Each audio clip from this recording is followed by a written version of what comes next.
If you guys have ever struggled hunting public land, then this is the video for you. So it's probably been 25 years now since I've been actually bow hunting public land and private land.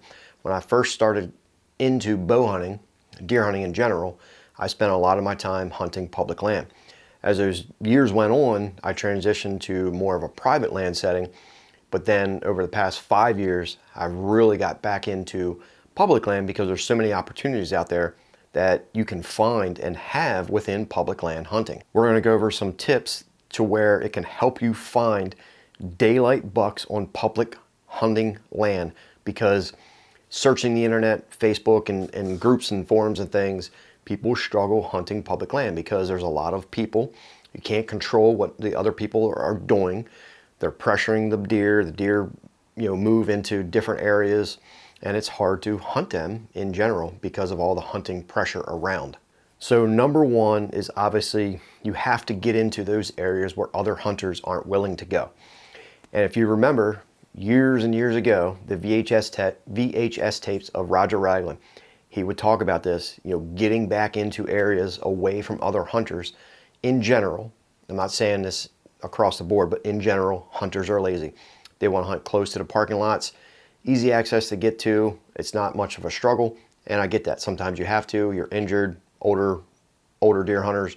They have to stay close to their vehicles. They can't venture far. But this is for the people that can still get back in there. You have to get out of that areas of where hunters go. You have to go past that. Go further back into the woods away from other hunters. And this could mean crossing a creek, taking a bicycle back into an area where it's just far to walk and it's just easier to bike back into. Now they make electric bikes.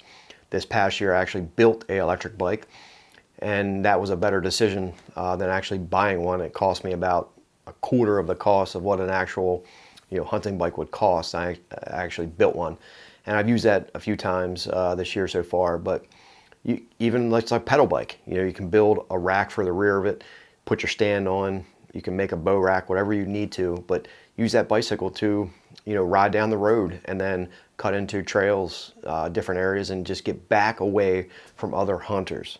Some of these areas may require you to cross like a ditch crossing or a creek, but in my situation on one specific land, and this is getting back into swamps, crossing through cattail swamps or cutting the edge of cattail swamps, where one of the public lands that I hunt in pressured situations later into the season, end of October, early November, especially when the rut starts, or even late season, these deer get back into these cattail swamps and they hide in there. They don't venture very far. They may come out of the swamps and just feed on the edges a little bit, and then they go right back in. And not necessarily they're not laying in water, but they're on the edge of the water, and you'll find a lot of beds in that area if you have that situation. But getting back into thick cover and away from hunters can help you tremendously. Another thing with this is you might have to sacrifice like a day of hunting, but if you can get into a peak time frame of when hunters are hunting a specific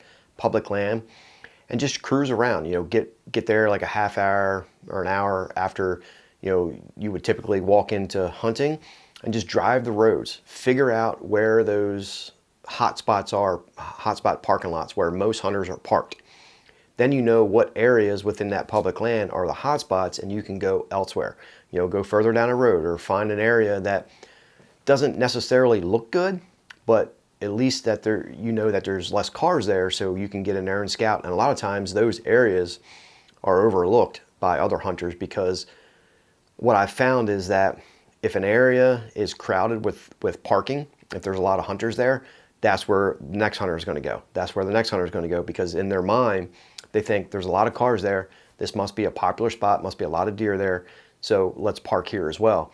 So what you need to think is the opposite of that, is realize that that area is being hunted. Yes, it may be more deer there, or people are seeing deer, but go beyond that. Go to the parking lot that doesn't have any hunters there parked, or maybe there's just one or two compared to 5 or 10. Just go to a different area, scout, and a lot of times those crowded spots will push deer out into those overlooked spots. Another thing with this too which I think is a major thing, is keep your lips shut. Now, 2 years ago, I went to public land and I just wanted to see what would happen because everybody talks. I've learned in life, the less you talk, the better, no matter if it's hunting or not hunting. The people that sit there that are quiet, they take in the information and they just listen, those are the most successful people in life. So what I did was I went on public land and I was in a spot and I told this guy that I come out there morning hunt and I told a guy, I said, look, man, there's a 14-point buck running around. There's a 14-point buck running around. And I didn't see a 14-point buck. I don't know if there's one running around or not. But I saw him and he's like, oh, wow, you know, that's pretty cool, you know, blah, blah, blah. The very next day that I came back, I hunted the same spot. When I pulled in there in the morning, there was a different vehicle there. And this guy, I was getting dressed, it was dark in the morning. He come over, he's like, hey man, there's a 14-point buck running around here. I said, really? Where'd you hear that? Oh, a friend of a friend of a friend told me. So I'm out here trying to find it. I said, oh wow, that's pretty cool. So that person that I originally told ran his lips, told another guy, and then told another guy, and then told another guy.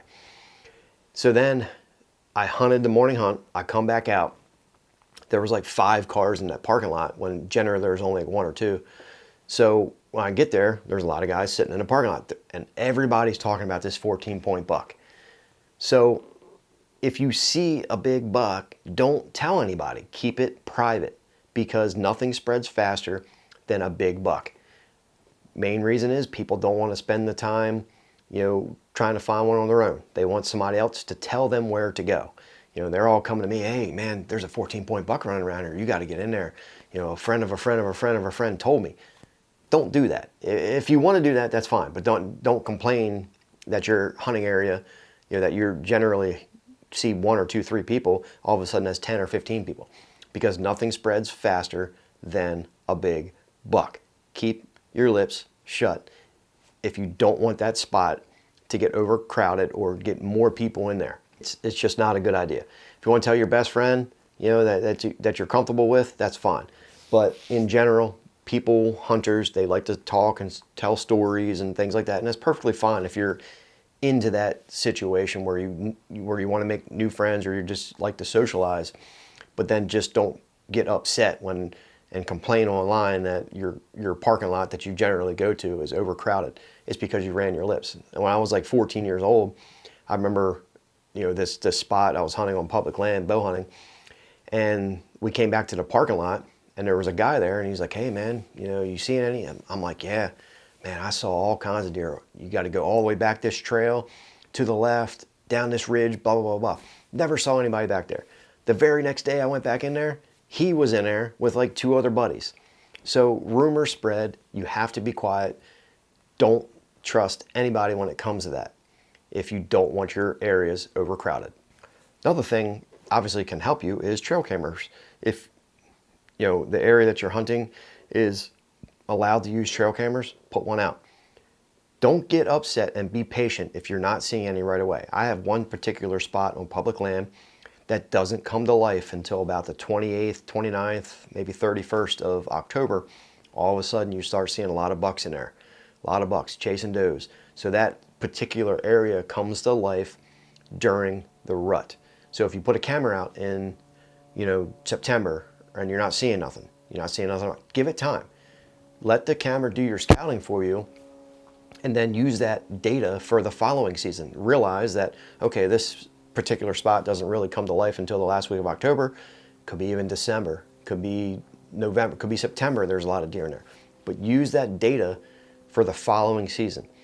And then don't hunt that particular area and burn it out before it actually gets good. So let the camera do the work for you. So if you have an area that doesn't come to life to the 29th, don't hunt it until, you know, roughly a couple days or whatever around that time frame.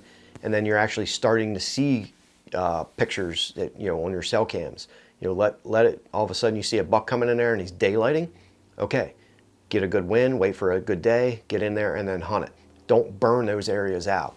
So these tips can help you dramatically on public land. I think the biggest one is obviously getting away from other hunters, but also keeping quiet. If you see a good buck, don't tell a soul. Just keep it to yourself, go in there and kill it. Have a good wind, get in there, as quiet as you possibly can and kill the deer. Because if you tell somebody else there's a huge buck in that area, most likely he's going to tell his buddy, the next thing you know, there's 5 people hunting the same deer. So just go out there and enjoy it, keep your mouth shut, and kill that deer, right?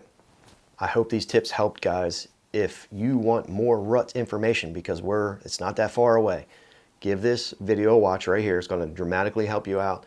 This coming rut, it's happening. We're a couple days away from it getting fired off. Give this video a watch and subscribe right here. Thanks for watching.